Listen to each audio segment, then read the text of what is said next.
देखो सब, यही है टेलीस्कोप। अजय जी ने खुद से बनाया है और इसको हमने जांच भी कर लिया है। इसको इधर से देखने से ऊपर का चीज जो है दिख रहा है बड़े आराम से, बहुत अच्छा दिख रहा है। और इसी का यूज जो है आर्मी में होता है सबसे ज्यादा, समझ में आया। और इस तरह से आप अरेंज करके बहुत अच्छा बनाए। Thank you so much. क्या मैं ये रख लूँ? दो बनाए हैं, बहुत बढ़िया। ठीक है, मेरा बेटा जब आर्मी में जाएगा ना सीखिए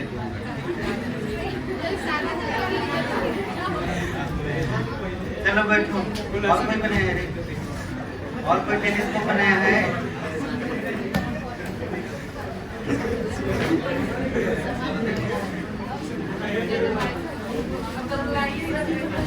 आप लोग भी देखिएगा। देखिए देखिए देखिए देखिए, लुका के देखिएगा कब लोग खाना से देखिए। हाँ, उसको ऑफ कर दो। बोलिए दर्पण में, बोलिए दर्पण में, बोलिए दर्पण में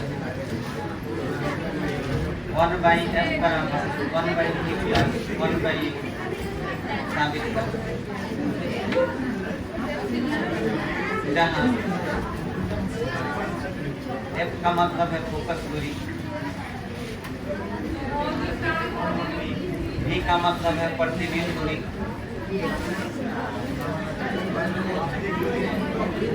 और u का मतलब है वस्तु दूरी। चलिए अब एकदम बात एकदम साफ बंद और ध्यान से सुने। इसको हम कैसे साबित करेंगे? 1/f बराबर 1/v प्लस 1/u साबित करना है। इसको कैसे साबित किया जाए?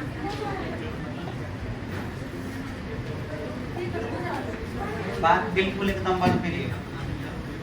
देखिए, इसको साबित करने के लिए आप एक दर्पण बना लीजिए। जैसे कि मैंने अवतल दर्पण बना लिया, ठीक है। अवतल दर्पण बनाने के बाद हमने ये जो खींचा, ये क्या है? मुख्य अक्ष। मुख्य अक्ष में आपका ये ध्रुव हो जाएगा, यहाँ पर F हो जाएगा, यहाँ C। समझ में आया? अब इसमें क्या करना है कि एक वस्तु लेना है। अब आपको अच्छी तरह मालूम है C के उधर लेंगे तो वस्तु जो होगा अनंत और C के बीच अगर होगा तो C और F के बीच में प्रतिबिंब बनेगा, बनेगा। अच्छा, मान के चलो वस्तु जो लिया गया है वो इतना छोटा है, इतना छोटा है कि वो बिंदुवत है। वस्तु कैसा हो सकता है? बिंदु के आकार का भी हो सकता है। तो हम यहाँ पे जो वस्तु ले रहे हैं वो कैसा ले रहे हैं? बिंदु के आकार का, यहाँ पर, ठीक है। एक वस्तु यहाँ पर ले लिए और उस वस्तु को इंग्लिश में ऑब्जेक्ट बोला जाता है, ठीक है। वस्तु को इंग्लिश में ऑब्जेक्ट अगर बोलेंगे तो वस्तु को हम कैसे स्विच कर सकते हैं? वो से प्रतिबिंब को इंग्लिश में इमेज बोला जाता है। प्रतिबिंब यहाँ पे वस्तु रहेगा तो प्रतिबिंब कहाँ बनेगा? C और F के बीच। मान के चलो यहाँ बना, देख पा रहे हो? सबको दिख रहा है ना? अब मुझे यहाँ बताओ, यहाँ पे I लिख सकते हैं? बोलो, O और I किस चीज को प्रदर्शित कर रहा है? O किसको दिखा रहा है? वस्तु को, और I इमेज को। अब सुनो ध्यान से, नियम आपको 4 को बताएं। एगो समांतर जाएगा तो फोकस से गुजरेगा, आप फोकस से जाएगा तो समांतर गुजरेगा, एगो C से जाएगा तो उसी से निकल जाएगा, और चौथा है कि ध्रुव पर जाएगा तो उतना ही कोण बना के निकल जाएगा। ये ना 4 नियम है। लेकिन प्रकाश की किरणें क्या यही 4 दिशाओं में पड़ती हैं वस्तु पर, कि अलग अलग दिशाओं में भी पड़ती होगी? यही चीज आपको समझना है। जरूरी नहीं है कि 4 ही नियम का पालन, प्रकाश की किरण अलग अलग डायरेक्शन में भी तो आता होगा। इसलिए आपको ध्यान देना है कि अगर इमेज यहाँ बन रहा है I, तो आपको नियम मालूम होगा कि कभी भी प्रतिबिंब बनता है, कभी भी प्रतिबिंब बनता है तो प्रतिबिंब बनने का नियम होता है कि 2 किरण कभी भी आपस में प्रतिच्छेद करना चाहिए। और वो भी कौन सा किरण? परावर्तित की परावर्तित किरण डबल। ये देखो, ये किरण अगर ऐसे जा रहा है, ठीक है, तो ये फोकस से गुजरा तो भाई कौन सा किरण हुआ? परावर्तित किरण। अब एक और नियम ले लो, जैसे मान के चलो कि फोकस पर आया, फोकस पर आएगा तो इसे समांतर हो जाएगा। तो देखो इमेज यहाँ पर बना। तो अब तुम ये बताओ कि हई वाला किरण क्या है? हई वाला दोनों परावर्तित यहाँ प्रतिच्छेद किया तभी ना इमेज बना। कभी भी नियम ये होता है कि परावर्तित किरण क्या करना चाहिए, प्रतिच्छेद करना चाहिए। परावर्तित किरण प्रतिच्छेद करेगा तभी आपका प्रतिबिंब बनेगा। अब मेरा सवाल ये है कि क्या परावर्तित किरण क्या इन्हीं चारों किरणों से बनता होगा या और भी किरण होगा? यस, तो हम उसी का फायदा उठाएंगे। हम मान लेते हैं कि कोई किरण ऑब्जेक्ट से चला ऐसे बिना किसी नियम के, कोई किरण ऑब्जेक्ट से ऐसे चला और चल करके कहाँ पर आया, यहाँ पर। कोई और भी किरण आके यहाँ टकराया होगा। बात बुझाया?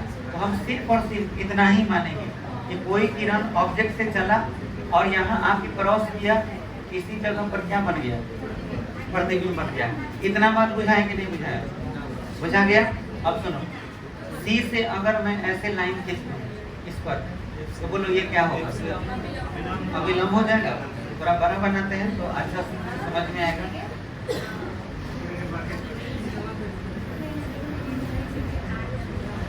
फिर से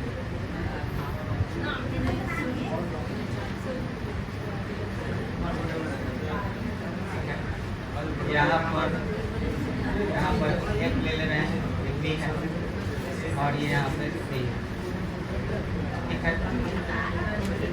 और इस लोकेशन पर ऑब्जेक्ट है,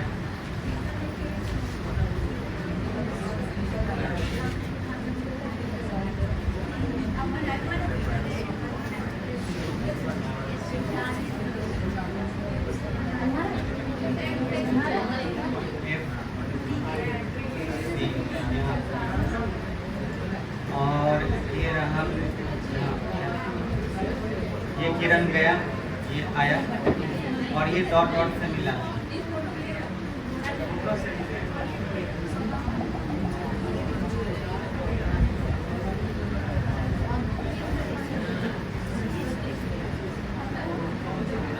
हाँ, अब मुझे लगता है कि आपको एकदम बढ़िया से समझ, थोड़ा सा मिस्टेक हो गया, ये यहाँ पे नहीं है, ये वाला नहीं, वही वाला जो है यहाँ बीच में कहीं आएगा और सी थोड़ा इधर होगा।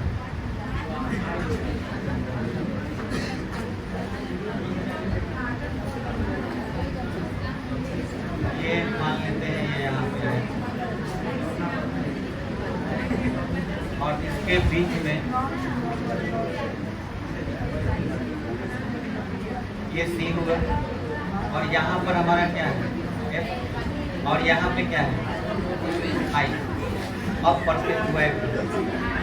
चलिए अब बताइए, ध्यान दीजिए, एकदम परफेक्ट फिगर है। ऑब्जेक्ट यहाँ पे है, किरण ऐसे गया और ये किसके बीच में आया, सी और F के बीच में, तो इमेज यहाँ पर गया, ये फोकस। बोलो यहाँ तक बात क्लियर है? अब ध्यान से समझना। ये बताओ, अगर मैं यहाँ पे पॉइंट मान लेता हूँ ए, ठीक है, तो सी ए क्या है, अभिलंब है। तो बोलो ये वाला कौन, आपतन कौन, इसको हम क्या मान लिए, थीटा मान लिए। तो बोलो ये वाला कौन, ये भी थीटा हो गया। क्लियर हुआ? ये थीटा हो गया, ये थीटा हो गया। अब थोड़ा देर के लिए ये समझो कि इस कोण को मैंने मान लिया अल्फा, ठीक है, ये वाले कोण को मैंने मान लिया बीटा और ये वाले कोण को मान लिया मैंने क्या किया, तीन कोण देख रहे हो। अच्छा, यहाँ से आप लंब डाल लीजिए, ये लंब, इसका नाम क्या दिए थे, याद आया कुछ? चलो अब सभी बच्चा पार्टी देखो ध्यान से, एकदम ध्यान से समझो।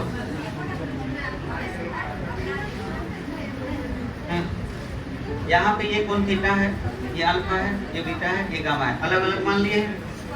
आपको बहिष्कोण प्रमेय खाली लगाना है। सबसे पहले बहिष्कोण प्रमेय उधर से चलिए। आप अगर देखें इस त्रिभुज में, देख रहे हो AOC में हई भुजा गया है इधर, तो बोलो इस त्रिभुज में बहिष्कोण प्रमेय बीटा किसके बराबर होगा, अल्फा। तो मैं बोल सकता हूँ कि अल्फा प्लस थीटा बराबर क्या है, बीटा। बोलो होगा, इसमें समझ पा रहे हो? अच्छा, अगर मैं कहूँ कि थीटा का मान बताओ, थीटा माइनस अल्फा बुझा रहा है। अब तनी से आगे बढ़ो, तनी से आगे बढ़ने के बाद अब गामा मिला, तो अब गामा वही बढ़ रहा है। तब इस त्रिभुज में भाई देखो है पूरा कोण कितना है 2 थीटा है। कितना है 2 थीटा। आई कितना है अल्फा। तो बोलो क्या लिखेंगे 2 थीटा प्लस अल्फा बराबर गामा। ये होगा देखो 2 थीटा प्लस अल्फा बराबर में क्या होगा गामा। तो थीटा का मान देखो तो पहले से निकाल चुके हो। अब इन थीटा का मान हम पहले से निकाल चुके हैं। समीकरण 1 ये मान लेते हैं तो खाते थे समीकरण 1 से। थीटा का मान यहाँ पुट करो 2 और थीटा के मान थीटा माइनस बराबर में क्या है गामा। अच्छा हाँ एक चीज छोड़ रहा था प्लस अल्फा बराबर में गामा। बोलो बुझा रहा है। गुना करो 2 beta minus 2 alpha plus alpha बराबर गामा। ठीक है। अल्फा से 2 अल्फा घटा लो 2 बीटा माइनस अल्फा बराबर गामा। माइनस अल्फा इधर लेके आओ तो बोलो 2 बीटा बराबर अल्फा प्लस गामा। बोलो बुझाया। याद करो मैंने कॉन्सेप्ट जो बताया था, मैंने बोला था ना कि भाई कॉन्सेप्ट बार बार काम आएगा। ये बीटा अल्फा गामा ये सारे एंगल इतने छोटे होते हैं कि इनके लिए हम tan अल्फा बोले या चाहे अल्फा बोले एक ही बात होता है। तो मैं सब में अगर tan लगा दूं, बीटा के जगह पर tan बीटा लिख दूं, गामा अल्फा के जगह पे क्या tan अल्फा लिख दूं, कोई फर्क नहीं पड़ेगा। अब हम यहाँ पे लिख सकते हैं कि चूंकि अल्फा बीटा और गामा बहुत ही क्या है छोटे कोण है, बहुत ही छोटे कोण है। इसलिए हम 2 और उसके बाद tan बीटा देखो 2 tan बीटा बराबर tan alpha plus tan gamma. बोलो लिख सकते हैं। अब ध्यान से सुनो, अभी सब मान को समकोण त्रिभुज में चेक करो। देखो तुम्हारे सामने पहले tan बीटा को देखना है। tan बीटा इस समकोण त्रिभुज में आ रहा है। इस समकोण त्रिभुज में देखो लंब बाटा में आधा AL बटा में CL। बोलो AL बटा में क्या होगा CL। तो हम यहाँ पे क्या लिखेंगे 2 AL बटा में CL। बोलो बुझाया। अब हमेशा देखो tan अल्फा अल्फा इस बड़े समकोण त्रिभुज में देखो AL बटा में OL। AL बटा में क्या होगा OL। तो हम लिख सकते हैं AL बटा में OL फिर tan प्लस tan गामा। देखो tan गामा ठीक करो AL बटा में IL। AL बटा में क्या हो जाएगा IL। तो हम लिख सकते हैं AL बटा में IL। देखो तब कुछ कट रहा है AL खत्म। समझ में आ गया। अच्छा अब ठीक से देखो 2 बटा CL। CL का मतलब बताओ क्या है। CL का मतलब CP और CP को त्रिज्या बोलते हैं। प्लस की माइनस होगा तो क्या लिखेंगे माइनस R बराबर 1 बटा OL। O से L तक माने ऑब्जेक्ट से लेके L तक। L मतलब P तो ऑब्जेक्ट टू P माने वस्तु की दूरी को क्या बोलते हैं U माइनस की प्लस। चलो माइनस U फिर प्लस 1 बटा में IL image to L minus B। बोलो होगा। अच्छा याद करो हम तुमको R बराबर फॉर्मूला बताएंगे कितना R बराबर 2L होता है।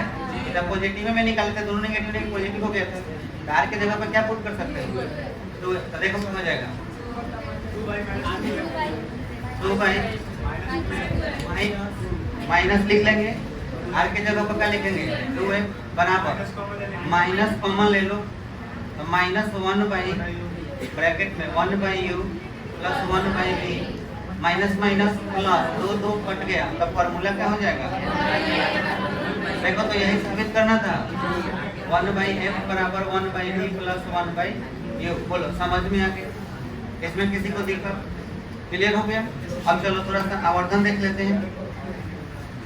ध्यान देंगे आवर्धन।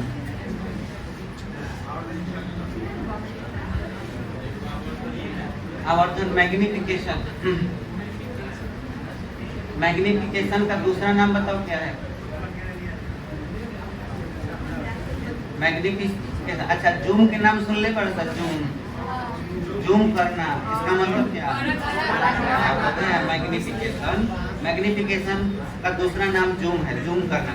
बार बार सुना होगा तनिक सा जूम कर, अच्छा है फोटो, ऐसे बोलते नहीं। मैग्निफिकेशन मतलब जूम करना। तो सीधे सीधे समझिए, आवर्धन क्या है? प्रतिबिंब की ऊंचाई और वस्तु की ऊंचाई में प्रतिबिंब के हाइट को अगर आप बड़ा कर दें, प्रतिबिंब का हाइट अगर आप बड़ा कर दें और वस्तु की ऊंचाई को छोटा कर दें, ठीक है, तो इसका जो रेशियो होगा, उसी रेशियो को हमने क्या नाम दिया है? आवर्धन किया है। बोलो क्लियर हो गया? इसको ऐसे समझ सकते हो, कोई आदमी का फोटो खींच रहा है, तुमने उसको जूम किया, तो जब जूम किए तो तुम्हारे मोबाइल में जो आदमी का मूड़ी हल्के का जो था, उसको तनी सा बढ़ा, मूड़ी तो छोटे था लेकिन बढ़ा के भूभाग कर दिया। तब माने मेरा कहने का तात्पर्य, इसको बड़े स्क्रीन पर अच्छे से समझोगे। मान लो कि ये स्क्रीन जो है इसमें कैमरा लगा है, अब एक छोटा बच्चा है उसका फोटो खींच रहे हैं, तो छोटा बच्चा का मुंह जो है उसको फैला के चाहे तो बड़ा नहीं कर सकते हैं। अब सोचो, अब उसके मुंह को हम बड़ा कर दिए, अगर हम उसके हाइट की बात करें तो उसका हाइट जितना भी है पहले जितना था अब जितना है, दोनों में फर्क हो गया कि नहीं? दोनों में फर्क हो गया। मान के चलो कि बच्चा जो है वो टोटल कितना, मान के चलो 100 सेंटीमीटर का है, 100 सेंटीमीटर का बच्चे का हाइट है, इमेज तुम बना दिया, मान के चलो 200 सेंटीमीटर का बना दिया, तो कई गुना बना दिया? इसके अपेक्षा 2 गुना बना दिया। भाई जब 2 गुना बोल रहे हो, इसी का नाम क्या है?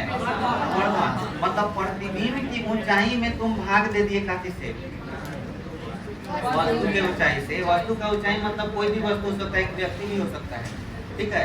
तो यही आपका परिभाषा क्या हो जाएगा? प्रतिबिंब की ऊंचाई बटा वस्तु की ऊंचाई, है ना। इसी को हम लोग क्या कहते हैं? आवर्धन। इसको खुद से तुम लिख सकते हो, इसको सूचित कैसे करेंगे? मैग्निफिकेशन। अच्छा, इसको चाहे तो इसका सिंबल क्या होगा? ध्यान दें, प्रतिबिंब की ऊंचाई को h डैश कहते हैं, ठीक है। अब वस्तु की ऊंचाई को h बोलते हैं। बोलो क्लियर हो गया? h डैश बटा में h, क्लियर होगा? ऊपर जो डिस्टेंस रहेगा वो प्लस होगा, जो नीचे डिस्टेंस रहेगा वो क्या होगा? माइनस होगा। तो ये डिपेंड करेगा कि इसका मान क्या होगा। अब थोड़ा सा इसका व्यंजक के लिए एक सवाल पूछता है कि गोलीय दर्पण में, अच्छा अगर कोई पूछे सवाल के समतल दर्पण में आवर्धन कितना होता है, बताओ आंसर क्या होगा?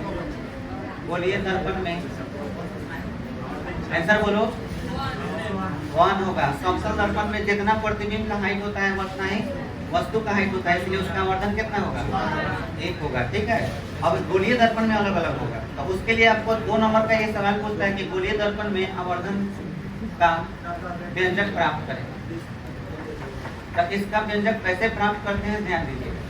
उसका फॉर्मूला है h, माने उसका परिभाषा है h डैश बाई h। क्या है? ये परिभाषा है। प्रतिबिंब की ऊंचाई और वस्तु की ऊंचाई के अनुपात को क्या कहते हैं? आवर्धन। व्यंजक अलग चीज होता है, और वो व्यंजक क्या होगा देखो। मान लो कि हमने एक दर्पण बनाया, गोलीय दर्पण में अवतल दर्पण बनाया, नहीं बनाया, ये बनाया, वो बना देंगे बाद में, इसे हम क्या लगा देंगे, ये अवतल दर्पण हो गया।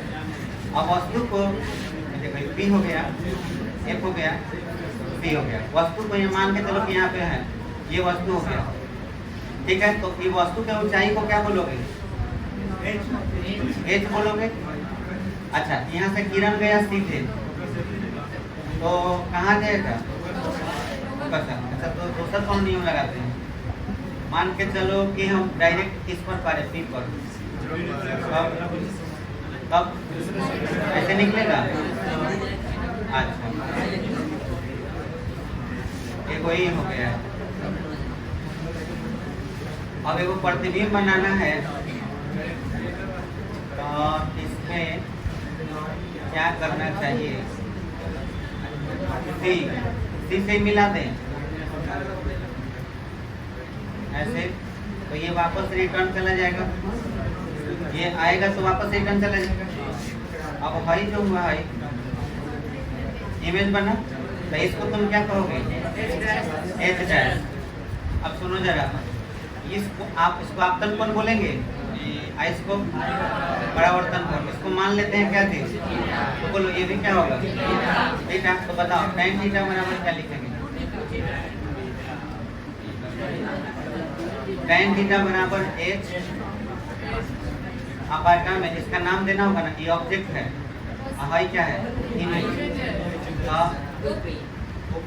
h बटा में OP, ये समीकरण नंबर 1। अच्छा tan थीटा यहाँ भी निकल सकता है, यहाँ देखो यहाँ भी थीटा है, तो बोलो क्या बोलोगे, h डैश बटा में IP लिख सकते हैं, समीकरण नंबर 2। बोलो दोनों tan थीटा है तो बराबर हो जाएगा, तो समीकरण 1 और 2 से। अब चलो 1 और 2 से चलेंगे तो हम क्या लिख सकते हैं, बोलो h बाई OP बराबर h डैश बाई IP होगा। अच्छा हमको प्रतिबिंब की ऊंचाई बटा वस्तु का ऊंचाई लेना है, तो प्रतिबिंब की ऊंचाई है, पहले तिरछा गुना कर दो, h इंटू IP बराबर h डैश। अब h डैश नहीं, पहले h डैश लिखना चाहिए था, पहले ही गुना करो, h डैश इंटू OP बराबर h इंटू IP, h बटा में ला, तो बोलो h डैश बटा h बराबर IP बटा में OP। बोलो इसी को आवर्धन कहते हैं, तो बोलो यहाँ m लिख सकते हैं। अब IP का मतलब हुआ इमेज टू P, OP का मतलब ऑब्जेक्ट टू P, तो इमेज टू P को प्रतिबिंब का दूरी कहते हैं, प्रतिबिंब की दूरी बोलो क्या होगा, प्रतिबिंब की दूरी, प्रतिबिंब की दूरी, प्रतिबिंब की दूरी, प्रतिबिंब की दूरी भी होगा लेकिन माइनस में, भी यहाँ पे क्या लिखेंगे, माइनस भी। एक चीज ऊपर मिस्टेक की खाली खोज के बताओ। अच्छा OP का मतलब ऑब्जेक्ट टू P, तो प्लस यू की माइनस यू, खोज के बताओ कहाँ ऊपर गलती हुआ है, बोला सा ना पता चल सके। देखो यहाँ देखो h ऊपर है h डैश, तो h प्लस होगा, h डैश का होगा माइनस, तो ये गलती है, कहाँ छूटा हुआ है बोलो, यहाँ h डैश है ना, आगे कितना लगेगा माइनस, बुझाया क्यों लगा कि नीचे है। अब हर जगह जहाँ जहाँ h डैश है वहाँ पे क्या होगा माइनस, तो यहाँ पे माइनस, यहाँ भी माइनस, यहाँ भी माइनस, अब बोलो यहाँ भी माइनस। अब देखो ये एक माइनस और एक माइनस क्या हो जाएगा प्लस, तो m का फॉर्मूला क्या हो जाएगा माइनस e बटा u, ये किसका फॉर्मूला हो गया आवर्धन का। तो आपको याद रखना है आवर्धन का फॉर्मूला हमेशा आपको अप्लाई क्या करना है, माइनस e बटा में u अप्लाई करना है, यही व्यंजक हो गया। एक और फॉर्मूला आप इस तरह समझ सकते हो, h dash by h, h dash by h अब minus h dash by h दोनों में फर्क है। h डैश बाई h बोलने का मतलब हुआ प्रतिबिंब भी ऊपर ही है, अब वस्तु भी ऊपर ही है, यानी कि वो काल्पनिक है। अच्छा अब आपसे कोई सवाल पूछ दे कि बताओ आवर्धन अगर प्लस में है तो प्रतिबिंब वास्तविक होगा कि काल्पनिक, काल्पनिक होगा क्योंकि दोनों ऊपर रहेगा। अगर मान लो आवर्धन माइनस में आ गया, इसका मतलब प्रतिबिंब नीचे बढ़ रहा है, प्रतिबिंब कैसा होगा वास्तविक होगा। ये बात समझ रहे हो। अच्छा जो जूम वाला बात बताए 2 गुना 3 गुना ऐसे बोल रहे हैं, तो इसमें क्या है कि प्रतिबिंब बड़ा बनेगा तभी ना ऐसा 2 गुना 3 गुना बोल रहे हैं। लेकिन अगर आपसे हम कहें कि किसी का आवर्धन 1/4 गुना है, तो इसका मतलब क्या हुआ प्रतिबिंब जूम कर दिया गया है कि जूम इन कर दिया गया, मतलब छोटा कर दिया गया, छोटा कर दिया गया। तो आपसे कोई कहे कि आवर्धन अगर किसी वस्तु का 0.5 है, मेरा सवाल कुछ है ऐसा, देखिए कहें कि 0.5 है किसी वस्तु का आवर्धन, तो बोलो प्रतिबिंब छोटा है कि बड़ा है। देखिएगा पता चल रहा है 5/10 करेंगे तो 5 × 5 × 10 1/2, मान लो वस्तु 2 गुना है, अब प्रतिबिंब कई गुना है 1 गुना, यानी कि प्रतिबिंब छोटा बन रहा है। तो आवर्धन देख के बता सकते हो कि नहीं कि प्रतिबिंब छोटा है कि बड़ा है। अगर आवर्धन 1 से ज्यादा होगा तो प्रतिबिंब क्या होगा, बड़ा होगा। आवर्धन 1 से कम होगा तो छोटा। अब बोलो किसी वस्तु का आवर्धन 101/102 है, बोलो प्रतिबिंब छोटा है, छोटा है। कोई कहे कि किसी वस्तु का आवर्धन जो है 1051/203 है तो बड़ा है। समझ में आया? अच्छा, अब हम तुमसे कहें कि दर्पण की पहचान कर सकते हो आवर्धन से।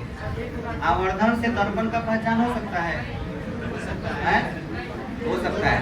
जैसे मान के चलो किसी दर्पण का, किसी गोलीय दर्पण का आवर्धन, किसी गोलीय दर्पण का आवर्धन -5 है। अब हमको सोचना है -5 तो तभी आया होगा जब ऊपर कुछ ऐसा होगा जो कट के 5 मर्तबे में कटा होगा। जैसे मान के चलो ऊपर -50 है और नीचे 10 है, तभी ना कटा होगा तो फंस जाएगा होगा। तो ये तो बात तय है कि प्रतिबिंब बड़ा है। अच्छा, माइनस लग गया तो माइनस से सीधा मतलब है कि प्रतिबिंब जो है वास्तविक होगा। अब वास्तविक प्रतिबिंब सिर्फ एक ही दर्पण में बनता है। किसमें? अवतल दर्पण में। तो ये फिक्स है कि 100% वो कौन सा दर्पण है, अवतल दर्पण है। समझ में आ गया? अच्छा, अगर हम कहें कि ये बताओ किसी दर्पण में, ये सवाल बड़ी जबरदस्त है, सोच के बताना। किसी गोलीय दर्पण में आवर्धन 0.1 है, ठीक है। किसी गोलीय दर्पण में आवर्धन 0.1 है तो कौन सा दर्पण है? उत्तल है कि अवतल? उत्तल दर्पण की अवतल दर्पण? आवर्धन 0.1 है, वो भी प्लस में लिखा हुआ है। उत्तल होगा, अवतल होगा, उत्तल होगा। उत्तल कैसे पता चला? प्लस में है। अच्छा, किसी दर्पण का आवर्धन +2 है। अब बताइए कौन सा दर्पण है? अभी हाइयो क्लियर नहीं हुआ है, अब हाई आ गया। ये सोच के बताओ दोनों के लिए ये कौन सा दर्पण है। समतल में तो हमेशा +1 हो, सोचना ही नहीं हो। जिसका आवर्धन +1 हो वो समतल दर्पण है। +2 जिसका आवर्धन है वो कौन सा दर्पण है? उत्तल के हाथ उठाओ तो उत्तल वाला। जो लोग उत्तल समझ रहे हैं हाथ उठाइए, और जिन्हें लग रहा है कि अवतल है वो हाथ उठाओ। सुनो, आप आंसर सुनो। उत्तल दर्पण में इमेज कभी भी बड़ा बनता है, कभी भी छोटा बनता है। तो एक बात तो तय है कि प्लस में आवर्धन 1 से छोटा कभी भी मिल जाए, प्लस में आवर्धन 1 से छोटा कभी भी मिल जाए वो उत्तल हो, अवतल कभी नहीं है। समझ में आया? दाढ़ी जब बनाते हैं तो चेहरा कहाँ रखते हैं? एक और पी के बीच। अब मुंह बड़ा का भूभाग दिखता है कि छोटा? बड़ा दिखता है, बड़ा हो जाता है। अब जब मुंह बड़ा हो जाता है तो सोच, प्रतिबिंब जब बड़ा हो जाएगा तो भाग देगा तो 1 से बड़े में आएगा। तो अवतल दर्पण में पॉजिटिव में आवर्धन रहा और कहीं वैल्यू 1 से ऊपर है तो वो समझ लेना 100% तो क्या है, अवतल है। हमें खतरा आगे प्लस दोनों में है। खतरा यही है कि पहचान करने में गड़बड़ी हो सकता है। तुम्हें याद रखना है 1 से कम तो उत्तल, 1 से ज्यादा बुझा गया। अब माइनस जहाँ लग गया पूछो ना, खाली अवतल होता है। आवर्धन माइनस में सिर्फ किसका होता है? अवतल का। केवल अवतल ही दर्पण है जिसमें आवर्धन निगेटिव होता है। ना उत्तल में आवर्धन निगेटिव है और ना ही समतल में, केवल अवतल में। तो माइनस में आवर्धन जैसे ही देखोगे तो समझ लेना कौन सा दर्पण? अवतल दर्पण है। क्लियर? आवर्धन के फॉर्मूला क्या पर है? -b/u। बोलो, क्लियर हो गया एकदम? चलिए, अब आप अपना टैलेंट दिखाइए। आपके अंदर जो टैलेंट छिपा हुआ है ये रहा। मैं अपना टैलेंट दिखाती हूँ। क्वेश्चन देखना है, ये रहा क्वेश्चन, ये क्वेश्चन है।